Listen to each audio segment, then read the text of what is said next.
ಅವಳೆ ಕಾಂಚನ ಒಂದು ಒಂದು ಸಾಂಸಾರಿಕ ಚಿತ್ರ ಇದು. ಇದರಲ್ಲಿ ಲವ್ ಸೆಂಟಿಮೆಂಟು, ಕೆಲವು ಫ್ಯಾಮಿಲಿ ಇದಕ್ಕೆ ಸಂಬಂಧಪಟ್ಟಂಗೆ ಒಂದು ಫ್ಯಾಮಿಲಿ ವಿಚಾರಕ್ಕೆ ಸಂಬಂಧಪಟ್ಟಂಗೆ ಒಂದು ವಾದ ವಿವಾದಗಳು ನಡೀತದೆ ಫ್ಯಾಮಿಲಿಯಲ್ಲಿ, ಸಂಸಾರದಲ್ಲಿ. ಒಂದು 2 ಫ್ಯಾಮಿಲಿ ಇರುತ್ತೆ ಒಂದು ಊರಿನಲ್ಲಿ. ಒಬ್ಬ ಊರ ಗೌಡನ ಮಗ ಇನ್ನೊಬ್ಬ ಊರ ಗೌಡನ ಮಗಳನ್ನ ಲವ್ ಮಾಡ್ತಿರ್ತಾನೆ. ಅದು ಅವ್ರಿಗೆ ಇಷ್ಟ ಆಗಲ್ಲ, ಹಾಗಾಗಿ ವಿರೋಧ ಮಾಡ್ತಾರೆ. ಈ ವಿರೋಧಗಳ ನಡುವೆ ನಡೆಯುವಂಥ ಒಂದು ಕಥೆನೇ ಇದು ಅವಳೆ ಕಾಂಚನ ಅಂತ. ಮುಂದೆ ಏನಾಗುತ್ತೆ ಅನ್ನೋದು ಸಿನಿಮಾದಲ್ಲಿ ಹೇಳಬೇಕಾಗತ್ತೆ. ಪತ್ರಿಕಾ ಮಾಧ್ಯಮದ ಸ್ನೇಹಿತರಿಗೆ, ಸಿನಿಮಾ ಇದನ್ನು ನಾವು ನಾಗರಾಜಣ್ಣವರು ಹೇಳಿದಂಗೆ ನನ್ನ ಕೆರಿಯರಲ್ಲಿ 7ನೇ ಸಿನಿಮಾ. ನಾನು ನಾಗರಾಜಣ್ಣ ಫಸ್ಟು ಯಾರು ಅವಳು ಅಂತ, ನಾನು ಒಂದು ಹಳ್ಳಿ ಊರಲ್ಲಿ ಹುಟ್ಟಿ ನಮಗೆ ಯಾವುದು ಸಿನಿಮಾ ಗಾಳಿ ಗಂಧ ಏನು ಗೊತ್ತಿರಲಿಲ್ಲ. ನಮ್ಮನ್ನು ತಂದು ಯಾರವಳು ಅನ್ನೋ ಸಿನಿಮಾದಲ್ಲಿ ಪ್ರಮೋದ್ ಸರು ನಾವು ಎಲ್ಲ ಹೀರೋ ಆಗಿ ಕ್ಯಾರೆಕ್ಟರ್ನ ಮಾಡಿಸಿದರು. ನಂತರ ಅವ್ರದ್ದು ನಮ್ಮದು ಸ್ನೇಹ ಬೆಳೀತಾ ಬಂತು. ಆದಮೇಲೆ ರಾಶಿ ಅಂತ ಮಾಸ್ಟ್ರು ಥ್ರಿಲ್ಲರ್ ಮಂಜೂರ್ ಸರ್ ಜೊತೆಗೆ ನನಗೂ ಕೂಡ ಒಳ್ಳೆಯ ಕ್ಯಾರೆಕ್ಟರ್ನ ಕೊಟ್ಟರು ನಾಗರಾಜಣ್ಣ. ಅಲ್ಲಿ ಒಂದು ಸಂಬಂಧ ಬೆಳೆದು ಅವರು ನಾವು ಕೂಡ ಈಗ ಸಂಬಂಧಿಕರಾಗಿದ್ದೀವಿ. ನಮ್ಮ ಜೀವನ ಹೆಂಗಂತಂದರೆ, ಹನ್ಮಗೌಡ ಅಂತೇಳಿ ನಮ್ಮ ಹುಡುಗ, ನಮ್ಮ ಮಸ್ಕಿ ತಾಲೂಕಿನವರು, ಅವರು ನನ್ನ ಸಹಪಾಠಿಯಾಗಿ ಇಲ್ಲಿ ಕೆಲಸ ಮಾಡಿದ್ದಾರೆ ಈ ಸಿನಿಮಾದಲ್ಲಿ. ನಮಗೂ ಯಾವುದೂ ಅಕ್ಷರ ಜ್ಞಾನ ಕೂಡ ಇಲ್ಲ. ನಮ್ಮ ಸರ್ ಹೇಳಿದರು, ನೀವು ವಜ್ರಮುನಿ ಥರನ ನಿಮ್ಮ ವಾಯ್ಸ್ ಕೇಳ್ತಾ ಇದೆ ಅಂತ. ನಿಜವಾಗ್ಲೂ ಸರ್, ತಮ್ಮ ಆಶೀರ್ವಾದ ನಮ್ಮ ಮೇಲೆ ಇರಲಿ. ಒಂದು ಅಕ್ಷರ ಕೂಡ ನಂದು ಶಾಲೆಯಲ್ಲಿ ನೋಂದಣಿ ಆಗಿಲ್ಲ, ಓದು ಬರ ಏನೂ ಬರಲ್ಲ. ಆದರೂ ಕೂಡ ನಾನು 7 ಸಿನಿಮಾದಲ್ಲಿ ಅಭಿನಯ ಮಾಡಿದ್ದೀನಿ ಅಂದರೆ ಶ್ರೀ ಆಂಜನೇಯ ತಾತ ಅವ್ರು ನಮ್ಮ ತಂದೆಯವರು, ಅವ್ರ ಆಶೀರ್ವಾದ ಮತ್ತು ನಿಮ್ಮಂಥ ಎಲ್ಲ ಹಿರಿಯರು ಆಶೀರ್ವಾದ ನನ್ನ ಮೇಲೆ ಇರಲಿ. ನಾನು ಮುಂದೆ ಇದೇ ಜೀವನ ಚೆನ್ನಾಗಿದ್ರೆ ನಾನು ಒಳ್ಳೆ ಸಿನಿಮಾದಲ್ಲಿ ಅಭಿನಯ ಮಾಡೋಕ್ಕೆ ಇಷ್ಟಪಡ್ತೀನಿ ಅಂತ ಹೇಳ್ತೀನಿ. ಸಿನಿಮಾ ಅಂತಂದರೆ ತಮಗೆ ಗೊತ್ತಿರಂಗೆ, ಯಾಕಂದ್ರೆ ಹಿರಿಯರಿಗೆ ಗೊತ್ತಿದೆ ಸಿನಿಮಾ ಇವತ್ತು ಯಾವ ಪರಿಸ್ಥಿತಿಯಲ್ಲಿ ಇದೀವಿ ಅಂತಂದರೆ ಭಾಳ ಕಷ್ಟ ಆಗಿದೆ. ಸೋಷಿಯಲ್ ಮೀಡಿಯಾ ಮತ್ತು ಯೂಟ್ಯೂಬ್ ಚಾನಲ್ಲು, ಈಗ ರೀಲ್ಸು, ಬೆಳಕರದ್ರಾಗ ಯಾರಾದರೂ ಒಬ್ಬರು ಒಂದು ಮೊಬೈಲಲ್ಲಿ ಏನಾದರೂ ಹಾಕ್ಬಿಟ್ರೆ ಬೆಳಕರಷ್ಟಿಗೆ ಸ್ಟಾರ್ ಆಗ್ತಾರೆ. ನಾಗರಾಜಣ್ಣವ್ರು ಹೇಳಿದ್ರು 18ನೇ ಸಿನಿಮಾ, ಇವತ್ತಿಗೂ ಕೂಡ ಆ ಜಂಬ ಕೂಡ ಇಲ್ಲ, ಹಾಮ್ ಇಲ್ಲ. ಇವತ್ತಿಗೂ ಸಿಂಪಲ್ ಆಗಿ ಇರ್ತಕ್ಕಂಥ ಮನುಷ್ಯ 18 ಸಿನಿಮಾ ಡೈರೆಕ್ಷನ್ ಮಾಡಿದ್ದಾರೆ. ಹಾಗಾಗಿ ಪ್ರತಿನಿತ್ಯ ಸಿನಿಮಾನೇ ಉಸಿರು, ಸಿನಿಮಾನೇ ಜೀವನ ಅಂತ ನಡ್ಕೊಂಡಿರೋರಿಗೆ ಆ ಭಗವಂತ ಯಾವತ್ತೂ ಕೂಡ ಕೈ ಬಿಡೋದಿಲ್ಲ, ಕೈ ಇಡ್ತೇನೆ ಅನ್ನೋದೊಂದು ಆಸೆ ಇದೆ. ಎಲ್ಲರೂ ಕೂಡ ನಾಗರಾಜಣ್ಣ, ನಾವು ಕೂಡ ತಮಗೆ ಸಪೋರ್ಟ್ ಇದ್ದೇ ಇರ್ತೀವಿ. ಸಿನಿಮಾಕ್ಕೆ ಒಳ್ಳೇದಾಗಲಿ, ಮುಂದೆ ಯಶಸ್ವಿ ಕಾಣಲಿ, ಹಲವಾರು ಸಿನಿಮಾ ಮಾಡೋಂಥ ಅವಕಾಶ ನಿಮಗೆ ಬರಲಿ ಅಂತೇಳಿ ಮಾತಾಡಲು ಈಗ ಅವಕಾಶ ಮಾಡಿಕೊಡ್ತಾ ತಮ್ಮೆಲ್ಲರಿಗೂ ವಂದಿಸಿ ನಾನು ಮಾತು ಮುಗಿಸ್ತೀನಿ. ಏನಾದರೂ ತಪ್ಪು ಮಾತಾಡಿದ್ರೆ ಕ್ಷಮೆ ಇರಲಿ ಅಂತೇಳಿ ಹಿರಿಯರಲ್ಲಿ ಕೈ ಮುಗಿದು ವಿನಂತಿ ಮಾಡ್ತೀನಿ. ಎಲ್ಲರಿಗೂ ನಮಸ್ಕಾರ. ನನ್ನ ಹೆಸರು ಜನಾರ್ದನ್ ಅಂತ. ವೇದಿಕೆ ಮೇಲೆ ಆಸೀನರಾಗಿರುವಂತಹ ನನ್ನ ಎಲ್ಲ ಕಲಾ ಬಂಧುಗಳಿಗೂ, ನನ್ನ ಮಾಧ್ಯಮ ಮಿತ್ರರಿಗೂ ಹೃತ್ಪೂರ್ವಕ ವಂದನೆಗಳು. ಈ ಸಿನಿಮಾದಲ್ಲಿ ಏನಂತಂದರೆ, ಅವಳೆ ಕಾಂಚನ ಸಿನಿಮಾದಲ್ಲಿ ನನಗೆ ಚಾನ್ಸ್ ಕೊಟ್ಟಿರುವಂತಹ ಡೈರೆಕ್ಟ್ರು ಮಂಡ್ಯ ನಾಗರಾಜ್ ಅವರಿಗೆ ನನ್ನ ಹೃತ್ಪೂರ್ವಕ ವಂದನೆಗಳು.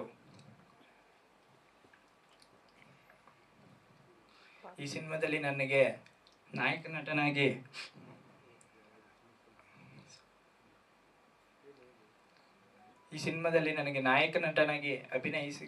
ಅಭಿನಯಿಸುತ್ತಿದ್ದೇನೆ.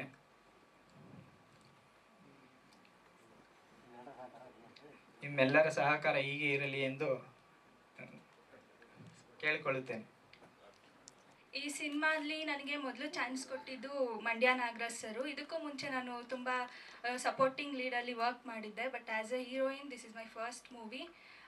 ನನಗೆ ಈ ಕ್ಯಾರೆಕ್ಟರ್ ಸೂಟ್ ಆಗುತ್ತೆ, ಕ್ಯಾರೆಕ್ಟರ್ನ ನಾನು ಪ್ಲೇ ಮಾಡ್ತೀನಿ ಅಂತ ನನ್ನ ಮೇಲೆ ಒಂದು ನಂಬಿಕೆ ಇಟ್ಟು ಈ ಸಿನಿಮಾನ ನನ್ನ ಕೈ ಕೊಟ್ಟಿದ್ದಕ್ಕೆ ಥ್ಯಾಂಕ್ ಯು ಸೋ ಮಚ್. ಇದು ಒಂದು ಫ್ಯಾಮಿಲಿ ಎಂಟರ್ಟೈನ್ಮೆಂಟ್ ಇರುವಂಥ ಸಿನಿಮಾ, ಪರಿವಾರದ ಸಮೇತವಾಗಿ ಕೂತ್ಕೊಂಡು ನೋಡೋವಂಥ ಸಿನಿಮಾ. ಅಂದರೆ ಎಲ್ಲ ಟೈಪ್ಸ್ ಆಫ್ ಜಾನರ್ಸು ಇದರಲ್ಲಿದೆ. ಹಾರರ್ ಆಗಿರ್ಬೋದು ಅಥವಾ ಫ್ಯಾಮಿಲಿ ಎಂಟರ್ಟೈನ್ಮೆಂಟ್ಗೆ ಏನೇನೆಲ್ಲ ಬೇಕು ಅದೆಲ್ಲ ಈ ಸಿನಿಮಾದಲ್ಲಿದೆ. ಸೊ ದಯವಿಟ್ಟು ಯಾರೂ ಮಿಸ್ ಮಾಡದೆ ಪರಿವಾರ ಸಮೇತವಾಗಿ ಥಿಯೇಟ್ರಲ್ಲಿ ಕೂತ್ಕೊಂಡು ಈ ಸಿನಿಮಾ ನೋಡಿ ಅಂತ ಕೇಳ್ಕೊತೀನಿ. Thank you. ನನ್ನ ಹೆಸರು ಹೈಡಿ ನಟರಾಜ್ ಅಂತ. ಆಲ್ರೆಡಿ ಮೂವಿ ಬಗ್ಗೆ ಎಲ್ಲರೂ ಹೇಳಾಗಿದೆ. ಏನು ಹೇಳ್ಬೇಕಂತಂದರೆ ಎಲ್ಲರೂ ಕನ್ನಡ ಫಿಲಮ್ನ ನೋಡಿ ಅಂತ ಕೇಳ್ಕೊತೀನಿ. ಏನಕ್ಕಂದರೆ ಇದು ಪರ್ಸ್ನಲ್ ಎಕ್ಸ್ಪೀರಿಯೆನ್ಸ್ ನನಗೆ.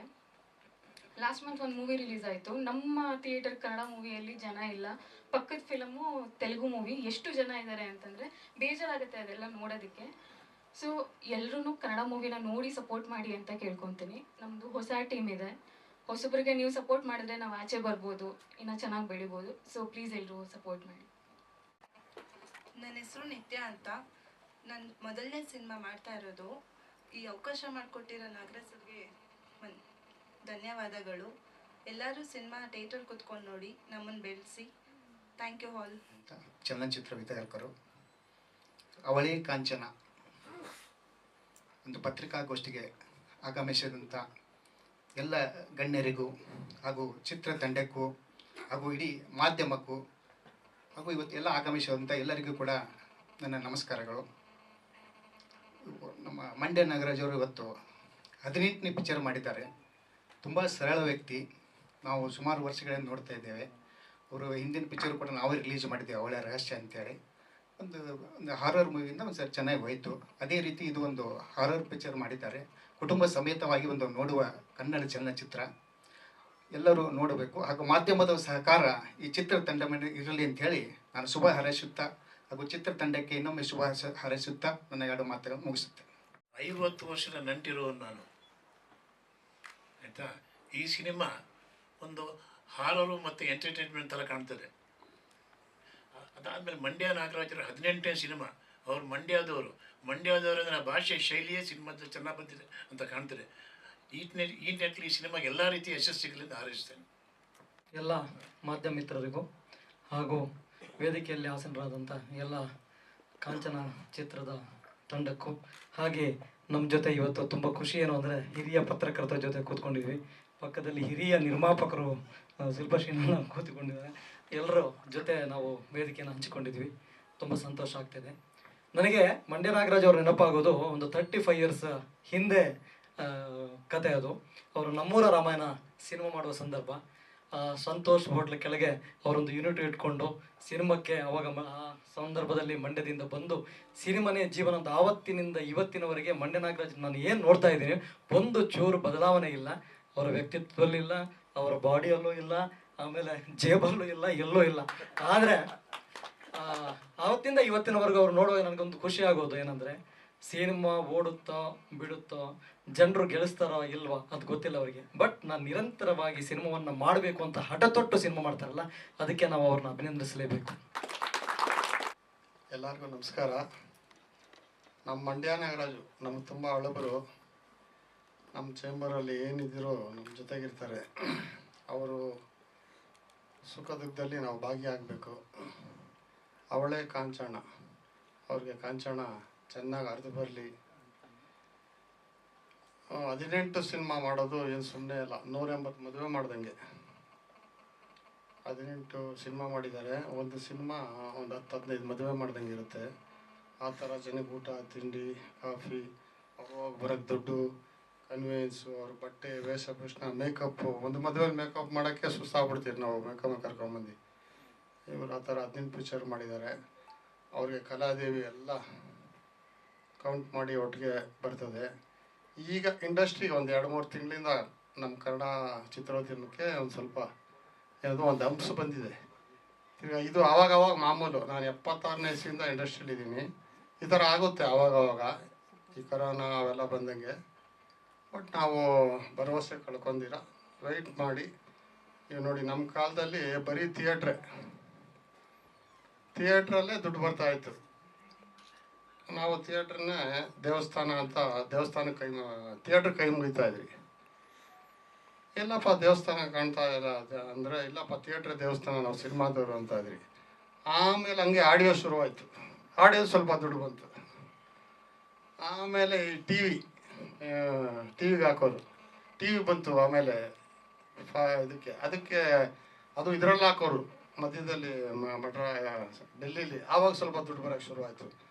ಆಮೇಲೆ ವಿಡಿಯೋದು ಅವೆಲ್ಲ ಈ ಥರ ಒಂದೊಂದೇ ಬಂತು. ಆಮೇಲೆ ಈಗ ನೋಡ್ತೀರಿ, ಆ ಸ್ಯಾಟ್ಲೈಟು, ಮೊಬೈಲು, OTT ಬೇಜಾನು ದುಡ್ಡು ಬರ್ತದೆ. ಬಟ್ ಆಗ ನಾವೆಲ್ಲ ಕಳ್ಕೊಂಬಿಟ್ರಿ, ಆ ರೈಟ್ಸ್ ಎಲ್ಲ ಕೊಟ್ಬಿಟ್ಟಿದ್ರಿ. ಅದಕ್ಕೆ ಪ್ರೊಡ್ಯೂಸರ್ಸ್ಗೆ ಒಂದು ಕಿವಿ ಮಾತು ಏನು ಹೇಳ್ತೀನಿ ಅಂದರೆ, ಒಂದೊಂದೇ ಕೊಡಿ, ಒಂದೊಂದು ಇಟ್ಕೊಂಡಿರಿ, ಒಂದು ಲಾಕ್ ಮಾಡ್ಕೊಳ್ಳಿ. ಯಾವಾಗ ಏನು ಬರುತ್ತೆ ಹೇಳೋಕ್ಕಾಗಲ್ಲ. ಆಮೇಲೆ ಇದು ಟೆಂಪ್ರರಿ, ಇದು ಎಲ್ಲ ಪಿಕ್ಚರ್ಗಳು ನೋಡಿ. ಆ ಕಾಲದಲ್ಲೂ ನಮ್ಮ ಒಂದು ಮೊಟ್ಟೆಯ ಕಥೆ ಅಂತ ಅತಿ ಕಮ್ಮಿ ಬಡ್ಜೆಟ್ಟು ಕೋಟ್ಯಾಂತರ ರೂಪಾಯಿ ವ್ಯಾಪಾರ ಆಯಿತು. ನಮ್ಮ ಕಾಲದಲ್ಲಿ ರಣಜಿತ ಅಂತ ನಮ್ಮ ಕೆ ವಿ ಜಯರಾಮರು ಮಾಡೋರು. ಚಿಕ್ಕ ಚಿಕ್ಕ ಪಿಕ್ಚರ್ಗಳಿಗೆ ಗೆದ್ದಿದೆ. ಬರೀ ದೊಡ್ಡ ಪಿಕ್ಚರ್ನ ಉದ್ಯಮ ಉಳಿದಿಲ್ಲ. ಚಿಕ್ಕ ಪಿಕ್ಚರ್ಗಳಿಂದ ಉದ್ಯಮ ಉಳಿತದೆ. ಸ್ವಲ್ಪ ಪೇಷನ್ಸಲ್ಲಿ. ಆಮೇಲೆ ಜನ ಬರ್ತಿಲ್ಲ ಅಂತ ನಾವು ಇದು ಮಾಡೋಕ್ಕಾಗಲ್ಲ. ಬರ್ತಾರೆ ಜನ, ಮೊದಲಿಗಿಂತ ಜನ ಸಿನಿಮಾ ನೋಡ್ತಾವ್ರೆ. ಬಟ್ ಎಲ್ಲಿ ನೋಡ್ತಾವ್ರೆ? OTTಲಿ, ಮೊಬೈಲಲ್ಲಿ. ಆಮೇಲೆ ಜನ ಹೆಂಗೆ ಗೊತ್ತಾ, ಸ್ವಲ್ಪ ದಿವಸ ಒಂದು ಹೃದಯ ಬೀಳ್ತಾರೆ, ಆಮೇಲೆ ಅದನ್ನು ಬಿಟ್ಬಿಡ್ತಾರೆ. ಅದು ಒಂದು ಕಾಲ ಬರ್ತದೆ ನೋಡಿ, ಮೊಬೈಲಲ್ಲಿ ನೋಡೋಲ್ಲ, ಬೇಜಾರಾಗ್ಬಿಡ್ತಾರೆ. ಆವತ್ತಿರೋ ಥಿಯೇಟ್ರಿಗೆ ಬರ್ತಾರೆ. ಈಗಲೂ ಚೆನ್ನಾಗಿ ಟಾಕ್ ಬಂದಮೇಲೆ ಥಿಯೇಟ್ರಿಗೆ ಬರ್ತಾರೆ. ಈಗ ಆವಾಗ ನಮ್ಗೆ 60 ಪೈಸಾ ಕೊಟ್ಬಿಟ್ರೆ, 50 ಪೈಸಾ ಕೊಟ್ಬಿಟ್ರೆ ಪಿಕ್ಚರು. ಇವತ್ತು 500 ರೂಪಾಯಿ ಬೇಕು ಒಂದು ಪಿಕ್ಚರ್ಗೆ. ಹಂಗೆ ಎಲ್ಲ ಕಾಲ ಬರ್ತದೆ. ನಮ್ಮ ನಾಗರಾಜ್ಗೆ ಒಳ್ಳೆಯದಾಗಲಿ.